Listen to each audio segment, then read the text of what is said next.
दूध का कर्ज। बंटू एक गरीब परिवार का लड़का होता है, जहां 2 वक्त के खाने और बंटू की स्कूल की फीस दोनों के लिए ही पैसे की कमी होती है। और बंटू के इंटर एग्जाम्स भी नजदीक होते हैं, इसलिए वो खुद अपनी पढ़ाई की खातिर घर घर जाकर सामान बेचना शुरू कर देता है। एक सुबह बंटू थैले में सामान भर के घर से निकलने को तैयार होता है। माँ, खाने के लिए कुछ है? अरे नहीं बेटा, आज शाम को पापा लेकर आएंगे। हाँ, माँ की बात पर बंटू भूखे पेट ही सामान बेचने निकल जाता है। वो सुबह से शाम तक घर घर जाकर सामान बेचता है, लेकिन अब भूख प्यास की वजह से काम करना मुश्किल हो जाता है। इस तरह काम पूरा नहीं हो पाएगा, और अगर बीमार पड़ गया तो एग्जाम्स के पहले फीस कैसे इकट्ठा करूंगा? ऐसा करता हूँ, अगले घर खाने के लिए कुछ मांग लेता हूँ।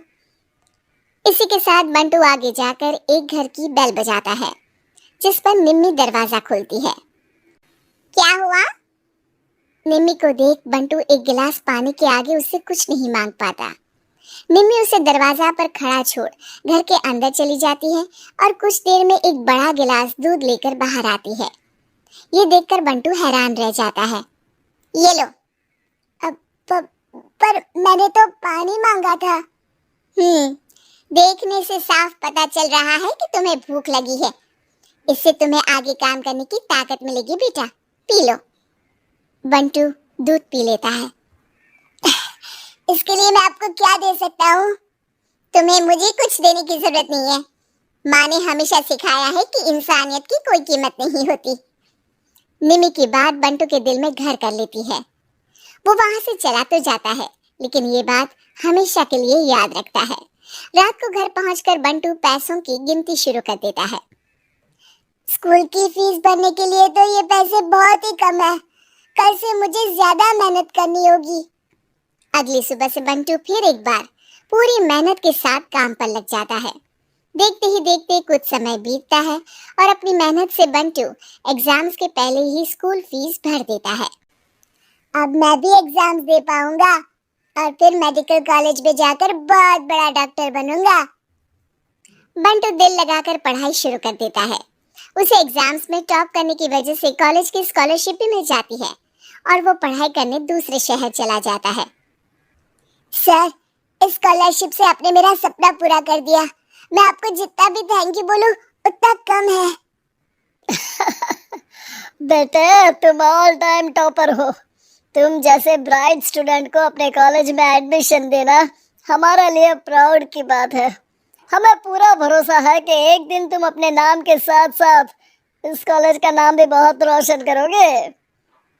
इसी तरह 15 साल बीत जाते हैं और बंटू अपने शहर का मशहूर डॉक्टर बन चुका होता है।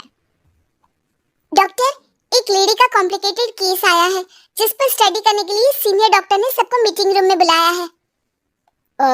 केस की डिटेल्स क्या है? बंटू के पूछने पर नर्स उसे लेडी की सारी डिटेल्स बताती है, जिस पर बंटू उसके शहर का नाम सुनते ही चौंक कर भागता हुआ उसके कमरे में पहुंच जाता है, जहां वो निम्मी को देखते ही पहचान लेता है। उसके पीछे पीछे नर्स भी वहां पहुंच जाती है। नर्स, इनके सारी रिपोर्ट्स मुझे अभी चाहिए और अब से इनका केस मैं ही हैंडल करूंगा। पर डॉक्टर, ये केस बहुत कॉम्प्लिकेटेड है। आज तक कोई भी डॉक्टर इनकी बीमारी तक नहीं पहचान पाया और दूसरे शहर वालों ने तो इनके बचने की उम्मीद ही छोड़ दी थी। तुम्हें आगे कुछ भी बोलने की जरूरत नहीं है। मैंने जो कहा बस वही करो। नर्स बंटू को निम्मी की सारी रिपोर्ट्स दे देती है, जिसके बाद वो उस पर स्टडी शुरू कर देता है और हजारों दिक्कतों के साथ महीनों की मेहनत के बाद आखिर में निम्मी की बीमारी का पता लगाने के साथ साथ उसका इलाज ढूंढ ही लेता है। मैं आपको ठीक करके ही रहूंगा। अब बंटू अपने को डॉक्टर्स की मदद से दिन रात एक करके निम्मी के इलाज में जुट जाता है, जिसमें वो कभी दूसरे हॉस्पिटल के स्पेशलिस्ट को, कभी किसी मल्टी स्पेशलिस्ट को बुलाकर निम्मी का चेकअप कराता रहता है। इसी तरह 10 महीनों की मेहनत के बाद आखिरकार निम्मी ठीक हो जाती है, जिसे देख पूरा हॉस्पिटल हैरान रह जाता है। वाह डॉक्टर, आपने तो बिल्कुल नामुमकिन को मुमकिन कर दिखाया। यही तो हम डॉक्टर का काम है। सुनो, इनके डिस्चार्ज के वक्त बिल के फाइनल प्रोसीडिंग से पहले उसे मेरे पास जरूर लेकर आना। कुछ ही हफ्तों में निम्मी के डिस्चार्ज होने का वक्त भी आ जाता है। निम्मी नर्स से बिल के बारे में पूछती है। पेपर सारे तैयार हैं, आप तैयार हो जाइए, तब तक मैं बिल की कॉपी भिजवाती हूँ। नर्स बिल लेकर पहले बंटू के पास जाती है, जिस पर वो बिल देखकर उस पर कुछ लिखता है और नर्स को वापस कर देता है। नर्स उसे निम्मी के पास भेज देती है और बिल हाथ में आते ही निम्मी उसे देखने से पहले ही परेशान हो जाती है। जाने कितने समय से मैं यही हूँ। शहर का सबसे बड़ा हॉस्पिटल है। बिल तो बहुत लंबा चौड़ा बन गया होगा, जिसे भरने में मेरी बची कुची पूरी जिंदगी बीत जाएगी। आखिर मैं ये सब कैसे करूंगी? डरते घबराते निम्मी बिल खोलती है तो उसकी नजर बिल के आखिर में लिखे एक नोट पर पड़ती है, जिस पर लिखा होता है, 1 गिलास दूध ने बिल पूरा कर दिया। और उसी के नीचे बंटू के सिग्नेचर भी होते हैं। ये पढ़कर निम्मी की आंखों से खुशी के आंसू बहने लगते हैं और भगवान का शुक्रिया अदा करके वो वहां से चली जाती है।